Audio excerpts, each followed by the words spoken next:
പോലെ തന്നെ അവസാനത്തെ ഒരു ക്ലൈമാക്സ് ജിത്തുവിന്റെ ആ സ്റ്റൈലത്തിന് അടിപൊളിയായിട്ട് ജിത്തു ഉയർത്തിട്ടുണ്ട്. ജിമ്മുകളുടെ അടുത്ത പടം ദൃശ്യം 3ക്ക് വേണ്ടി ഉപയോഗിക്കുന്നു കേട്ടോ. കുഴപ്പമില്ല, ജിത്തു നന്നായിട്ട് ചെയ്തിട്ടുണ്ട്. ബാക്കിയുള്ളവർ പ്രൊഡിക്റ്റബിളാണ്, നമുക്ക് ആദ്യം ഇട്ട്, പക്ഷെ അവസാനത്തെ ക്ലൈമാക്സ് ജിത്തു സ്റ്റൈലാണ്. ക്ലൈമാക്സിൽ ജിത്തു കലക്കി എടുത്തിട്ടുണ്ട്. അവസാനത്തെ ഫീൽഡിൽ കാസർഗോഡ് അപർണയ പാലോടിലാണ് പടം മുഴുവൻ കൊണ്ടുപോകുന്നത്. കുഴപ്പമില്ല, നല്ലൊരു ദൃശ്യത്തിലേക്ക് മുമ്പ് ഈ പടം വർത്താണ്. നമ്മുടെ ജിത്തു ജോസഫ് ദൃശ്യം നമ്മളെ ഞെട്ടിച്ച പോലെ തന്നെ ക്ലൈമാക്സ് ഞെട്ടിച്ചിട്ടുണ്ട് കേട്ടോ.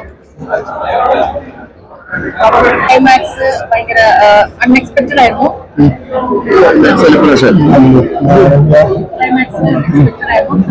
നല്ലായിരുന്നു. എല്ലാവരുടെയും പ്രകടനം വളരെ നല്ലതായിരുന്നു. എസ്പെഷ്യലി മറ്റേ അപർണയുടെ കൂടെ ഒരു കോസ്റ്റാണ്, എനിക്കറിയില്ല, കുട്ടിയുടെ പേരറിയില്ല, ത്രൂ ഔട്ട് ഉണ്ടായിരുന്ന ഒരു ക്യാരക്ടറാ, നല്ലതായിരുന്നു. പിന്നെ ആസിഫ് അലി നമ്മളൊട്ടും പ്രതീക്ഷിക്കാത്തൊരു ക്ലൈമാക്സ് ആയിരുന്നു, അത് വളരെ നല്ലതായിരുന്നു. പിന്നെ അവരുടെ പെർഫോമൻസിനെ പറ്റിയൊന്നും പറയാൻ ആളല്ല, അവരെപ്പോഴും അപർണയും ആസിഫ് അലിയൊക്കെ എപ്പോഴും അത്രയും നല്ല പെർഫോമൻസ് ചെയ്യുന്ന ആർട്ടിസ്റ്റുകളല്ലേ. ബോറിംഗ് അല്ല, ഒട്ടും ബോറിംഗ് അല്ല, നല്ല എൻഗേജിംഗ് ആയിരുന്നു, ത്രില്ലിംഗ് ആയിരുന്നു. ലാസ്റ്റ് ഒക്കെ ക്ലൈമാക്സ് ഒക്കെ ശരിക്കും ഒരു ഗൂസ് ബംസ് കിട്ടുന്ന ഒരു ഇതായിരുന്നു. പിന്നെ നേരത്തെ അവരൊക്കെ ചോദിച്ച പോലെ ജിത്തു ജോസഫിന്റെ ഒരു ദൃശ്യം വെച്ചൊന്നും കമ്പയർ ചെയ്യാൻ പറ്റില്ല, പക്ഷെ വേ ബെറ്റർ ദാൻ കൂമൻ, അത്ര പറയാനുള്ളൂ. കാണാം, ഓഫ്കോഴ്സ് ഫാമിലി മൂവിയാണ്, ഒരു ത്രില്ലറാണ്, അതൊക്കെ തന്നെ. നല്ല ആസ് ഓൾവേസ് അവരുടെ സ്ക്രീനിൽ നമ്മൾ കാണുന്ന ഒരു കോംബോ വളരെ നല്ലതായിരുന്നു. മൊത്തത്തിൽ ഒന്നും പറയാനില്ല, അതായത് അതേപോലെ എൻഗേജിംഗ് ആണ്, നമുക്ക് ബോറടിക്കൊന്നുമില്ല, നല്ലതായിരുന്നു. എല്ലാവരും നന്നായിട്ട് പെർഫോം ചെയ്തിട്ടുണ്ട്. കാണാൻ പറ്റിയൊരു സിനിമയാണ്, അറ്റ്ലീസ്റ്റ് വൺസ്. Thank you. ഇനി എന്നെ എപ്പോഴും എല്ലാ പടവും ക്ലൈമാക്സ് സൂപ്പർ, അടിപൊളിയായിട്ടുണ്ട്.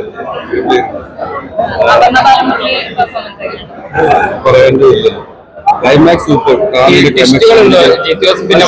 ഇഷ്ടം പോലെ ഉണ്ട്, ജിത്തിന്റെ ഒരു ബഹളം തന്നെയാണ്, രസമുണ്ട്. ക്ലൈമാക്സ് സൂപ്പർ, ആസിഫിന്റെ ഒരു സ്പെഷ്യൽ പെർഫോമൻസ് എന്ന് പറയാം. ഓക്കെയാണ്, നമുക്കിവിടെ കണ്ടതന്നെ ഒരുപാട്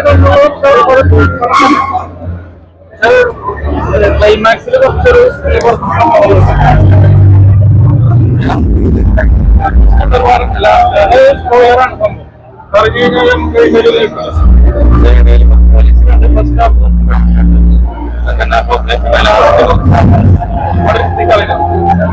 നമ്മുടെ ദൃശ്യം ജിത്തു ജോസഫിന്റെ ഒരു എല്ലാം